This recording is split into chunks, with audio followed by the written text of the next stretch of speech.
Habang lumulubog ang mga bayan sa baha, may mga taong nalulunod sa pera. Trilyong piso ang ginastos daw ng gobyerno sa flood control project. Ang mas nakakatakot, may mga proyektong pinunduhan, lahat ay yampaw at ang iba ay multo na lang talaga.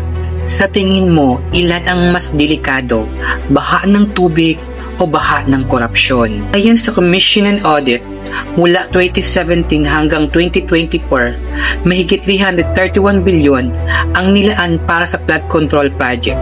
Pero nang i-audit ng mga tao, may mga lugar na tinutukoy na complete kahit wala man lang haliging tinayo.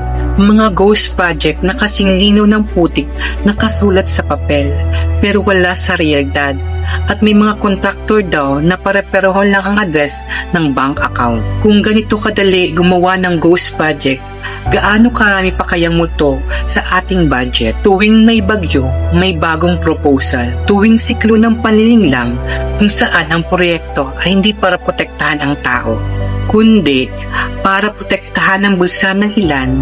May mga larawan ng flood walls na agad gumungo, mga pump station na hindi gumagana, at mga kontratang pare-parehong inaprubahan ng iisang opisina. Coincidence o sinadyang ulit-ulitin para tuloy-tuloy din ang kita? Sa tingin mo, may totoong intensyon bang ayusin ang problema ng baha?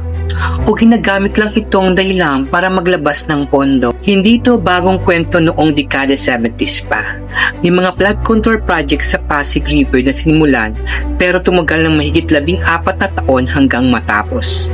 Nang matapos, nasa parehang sitwasyon pa rin tayo, lumubog, nagdurusa at nagtataka kung saan napunta ang pondo. Mula Marcos, Arroyo, Aquino, Duterte hanggang ngayon pare-parehong problema, ibang pangalan ng kontraktor. Ilang administrasyon pa kaya ang kailangan bago tayo matuyo sa baha?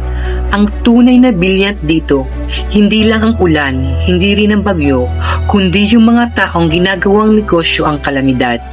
Bawat patak ng ulan, may katumbas na patak ng pera, at bawat baha, may bagong dahilan para magnakaw. Habang nag-aabang tayo sa pag-asa sa ulan, may mga nilalang na nag-aabang ng susunod na budget. Kung sakaling bumaha ulit sa lugar nyo, bubuksan mo ba ang payong o ang katotohanan?